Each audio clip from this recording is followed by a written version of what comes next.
Repentless. It's an album that we're all going into with a little bit of anxiety, a little bit of excitement, some apprehension, and we just wonder what is going to happen.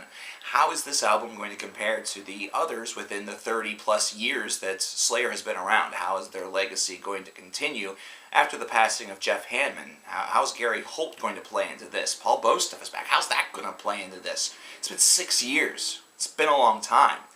Will it continue the slight experimentation that World Painted Blood presented at core moments, or is it going to revert back to old habits? Well, right out of the gate, we got to talk about lyricism. We have to talk about that, considering Repentless. We've heard a couple of singles. This was one of them. And after hearing Boots and Blood by Five Finger Death Punch and really commenting as negatively as I did, I feel the need to address that Repentless, even though it has similar bad derogatory F-bomb drops and things like that, actually does a lot more than Boots and Blood does. Whenever you think about lyrical context overall, taking away the derogatory nature or this or that, blah, who cares?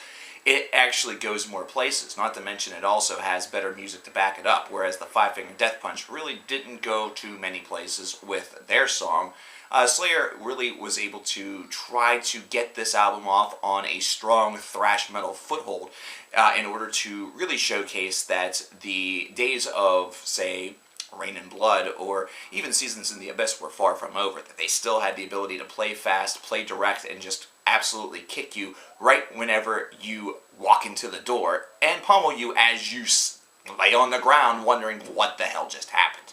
So that at direct assault is kind of alright. It's one that seems as though it would perhaps catch the same flame and ire as Boots and Blood, but does a little bit more. Still a little concerning, but we move on to Take Control, and we start to notice that Slayer has a couple of tricks up their sleeve. We start to notice that Slayer does have a little bit of a focus and a little bit of a knowledge of what's going on out there in metal, because this has a little bit of the same direct qualities that you're going to hear from bands that are making it pretty big on the heavy metal market today. We're talking some of those metalcore bands. We're talking also some of the thrash metal giants that are returning and using some more direct riffing as opposed to going into flying off the handle at all moments of a track, and using some simpler patterns with rhythm and using it actually to their advantage. Take Control is a pretty good track whenever it comes to this, because it does have that direct nature to it, but it's also one where Slayer takes the kind of lower road on this and opts to slow things up just a bit before rip-roaring into a finale. So with that being said, is it necessarily something that makes the album better? I think it is. It's one that showcases that deviation is certainly upon us in some stretch of the imagination. But Vices really gives us our first taste of maybe some taboo topic, but it's also one that feels it's a bit late to the game, because this seems to have a lot to do with the Catholic priests, little boys, that whole angle and things like that. But it's also one that the track itself, both musically and lyrically, paint the picture pretty well, and it does a great job in indicating the grim and the disturbing relationship that occurs during these situations, and the music is very well constructed. It has a great property to it. When the Stillness Comes, whenever we first heard it, we felt that it had a lot of potential, and sort of just didn't feel complete, either that or didn't feel like it had the oomph to be considered a top-tier classic Slayer song. Whenever you hear this song introduced after Cast the First Stone, that feeling changes a little bit, only because that introduction comes after a whirlwind that kind of assaulted you for the first 5 tracks of this disc. So this little piece of almost sludgy or just really eerie work to start off this track is very, very well received. It reminds me now a lot more of Divine Intervention, the self-titled track off of that album, where it has just a great groove to it, and then, unlike Divine Intervention, whenever the speed comes, whenever the thrash riffing comes, it is very welcome, it's well received, and it feels a bit better put together. This is almost what Divine Intervention could have been if they wanted to maintain that same aesthetic, that same whole constructive process, only it was sort of destroyed once you got into the main body and the main idea. One of those songs that on that album the band probably wouldn't have minded combing over a little bit better. but it works a little bit more efficiently with When the Stillness Comes and doesn't feel as obtrusive. Moving into Chasing Death, this is whenever we start to get into a little bit of personal territory. This is all about drinking, alcoholism, and some could say this could be Carrie King's song to Jeff Hanneman in a way, although it's one that feels very direct and at times almost insulting. But in reality, this is Carrie King's take on alcoholism, period, that you literally are chasing death with every drink that you take. And it's a track that actually fits pretty well. It's one that is pretty well constructed, and that mid-tempo to fury it really works well with Tom's voice on this song. And I really have to compliment Tom overall on this album, just considering his voice has got to be getting to that point where his style of singing becomes a challenge. And it has to be taking a lot out of him because it's a very energetic style. It's one that involves a lot of focus, not to mention it's one that also demands a lot of energy from an individual.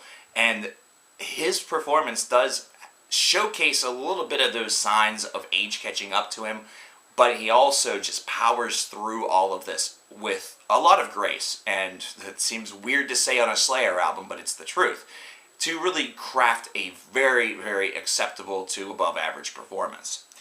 We've heard Implode, and we go into Piano Wire. Piano Wire is the one song off of this album that Jeff Hanneman had a hand in. Jeff Hanneman actually penned the music for this, and I really like this song a whole hell of a lot. I feel as though this is Jeff once again doing as Jeff does, which is experimenting and tweaking a little bit and kind of being a little bit of a mad scientist. This is a song that feels it would be really apt on an album such as South of Heaven, and really creates a good tone. And at the same time, it also adds some guitar work and some overall points that would perhaps remind some people of some Marilyn Manson material off of Antichrist Superstar, although of course using a more thrash-oriented style and grace to it. And it's just one that really, overall is just, it feels a little bit off at places, but that's kind of the point, and it's also kind of the draw. It gives it something more. Moving into Atrocity Vendor and You Against You, that sort of disjointed nature kind of follows it up. In fact, it seems as though the flow on this album really complements the songs that are on it very nicely, which causes this to be one that you can easily move through without all of that much difficulty. The curiosity factor is still enough where you wonder what's going to happen next, not really being too sure going in, and this is certainly exhibited by Pride and Prejudice. Pride and Prejudice essentially takes what Divine Intervention, again that self-titled song, wanted to do, and combines it with the real commitment to it and the real ability to execute, as we saw in songs such as Playing with Dolls or especially Gemini off of Undisputed Attitude. This is one where they focus and stay within that low range throughout the course of the track, and the result is a very, very solid finale that is also different, that leaves an impression. This is probably one that maybe South of Heaven wouldn't have even been the right album for it, maybe even Seasons in the Abyss. It's one that has enough of a strangeness to it, but also has enough of a solidarity behind it that it may have been a fitting finale, or at least one that could have set up the finale of Seasons in the Abyss.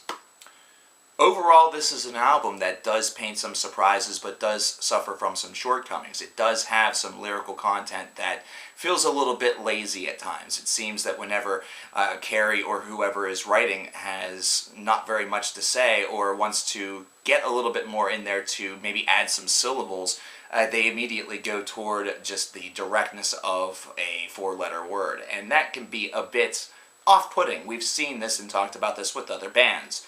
But with a band like Slayer, the brutality of it and the way and the attitude that they have forged, and whenever you think about the punk root, this is actually not all that difficult to imagine. It's just one that can get a little bit tiresome as the experience goes onward.